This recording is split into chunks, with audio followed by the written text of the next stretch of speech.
I call it Alexithymia. Okay. Doesn't matter if you've never heard of this term. Equally, there are probably people listening who know more about this term than I do. So I think we'll have the whole spectrum. Okay, so those of you that know me know that I love Greece and everything Greek. And this is a Greek word. Why are we even talking about this? And today I'm going to be quite controversial because I'll start putting my point out there. So this is my personal viewpoint. I am going to look at some literature, but I actually don't particularly like this term, okay? However, I'm aware that lots and lots of autistic people like this term. So who am I to say I don't like this term if people like it? What I wanted to do, though, is look at why has this term become quite, I hear and see it quite a lot. A lot of people seem to talk about it. And I wanted to know what the history was and why are people talking about it, and why has this term become a nice term that people in the autistic world are embracing, and I'm not. So, what is that all about?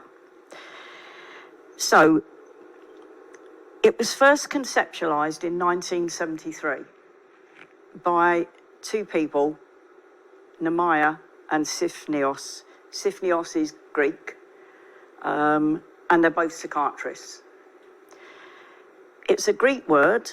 When you see the word a in front of any Greek words, it usually means without or not. So some of you may have heard of dyslexia, dys meaning difficulty with. Alexia means absence of. So if you're alexic, you cannot read any words at all. If you're dyslexic, you struggle with words. So if you think of the word lexicon, and you've probably heard that. So the translation of a is either a lack of, without, or not. Lexi is either words or spelling. And thymia is either the word for actions, or some of you might have heard the word thymus as part of the organs in the body. Thymia is also an old Greek word for heart. Okay, so that's the sort of origins of the word. Yeah, 4 main features. Then difficulty distinguishing between feelings and the bodily sensations related to the emotional activation. So when you're anxious, there are certain physiological things that trigger, certain hormones that are produced, certain hormones that are not produced. Heart rate might change. There'll be a number of bodily sensations that are associated with things like anxiety. Then the next one I find quite interesting in terms of the origins of this term, alexithymia. The other feature was restrained and limited imaginative processes. Now, I don't particularly like those terms, but if you think about one of the criteria around autism, it's not that autistic people lack imagination, far from it. They're some of the most creative, imaginative people I've ever met. However, in terms of social imagination, so trying to make sense of the social world and trying to have an understanding of how other people are understanding the social world can be an issue for autistic people. Again, these are generalizations. They're not applicable to everyone. And then the fourth one is a cognitive style, a thinking style that is towards the outside rather than internalized towards yourself. I find that an interesting description. I'm not quite sure what that really means. So some of this I don't particularly have a full understanding of. I've tried to read as much as possible for today, but a lot of the research papers, particularly the ones written by psychiatrists, are not the way I tend to think.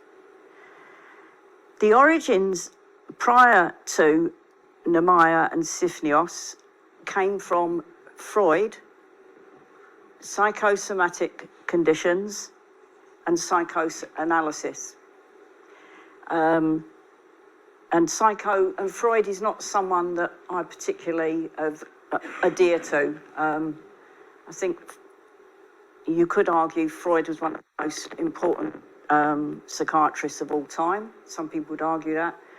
I find that some of the things he said are actually quite misogynistic, quite anti-women. And if you put it in its historical context, that's not a surprise. People still talk about ego. So a lot of what Freud said is probably important and shouldn't be discounted. But I think we need to look at the history and when he said some of the things.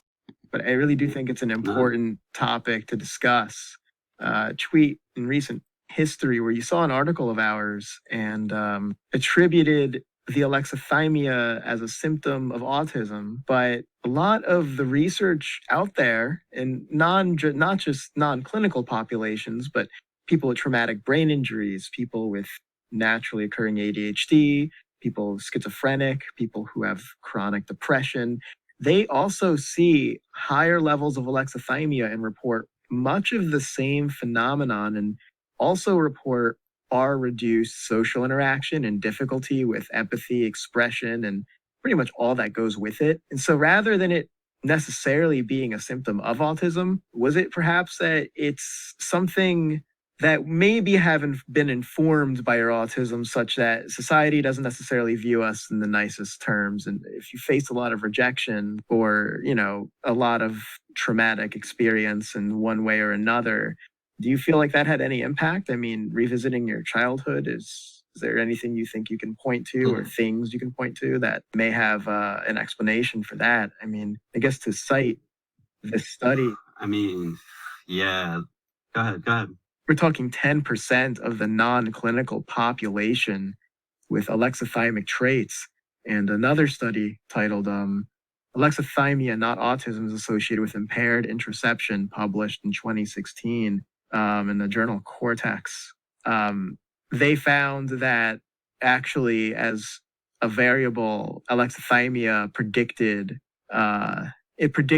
social issues far more than autism in itself. And so other groups see this too, including neurotypical. So it begs the question, which causes what, or what informs this or that? So someone's asked, what happens if when you grow up in an environment that might invalidate, gaslight and devalue your sensory sensitivities constantly, could that lead to alexithymia? Because your very experience is not validated, so you get confused about what you feel and experience. Yeah, absolutely. So particularly if you're autistic and your experiences are not validated, that's going to have massive impact on you and lead to more confusion than there might have already been in the first place. So if you think you know when you're thirsty and someone tells you you're wrong, then even if you had a shaky confidence in, I think I'm thirsty, someone says, no, you're not, then your confidence has gone completely. And we know that a lot of autistic people are very vulnerable to criticism, that they take criticism very, very badly. Marked lack of suitable models during the passage from childhood to adulthood. So a bit of a cover-all there, really. So it's either something to do with your brain, or it's something to do with your experiences, or it's both. But so, because doing the research, this is how I've tried to make sense of the research, and I just want people to see what they think about it. And you please disagree.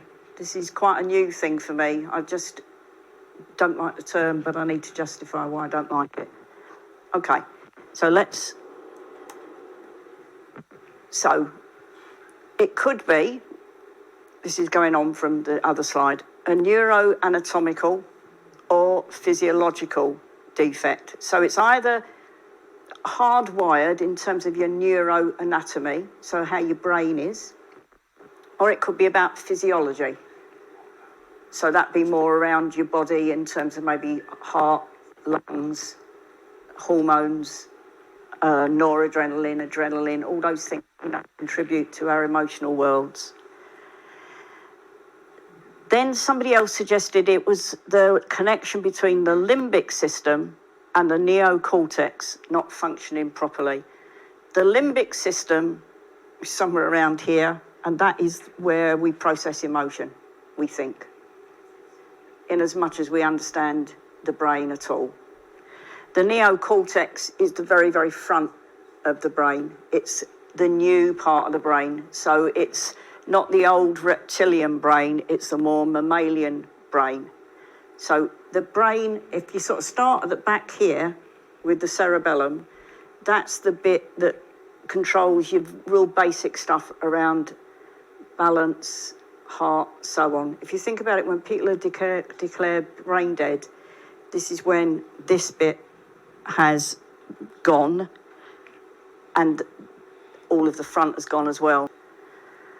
So some suggestion that maybe the bit that's around emotion and the very front of the brain isn't linking in properly, or damage to the corpus callosum. The corpus callosum is the bit that divides the brain.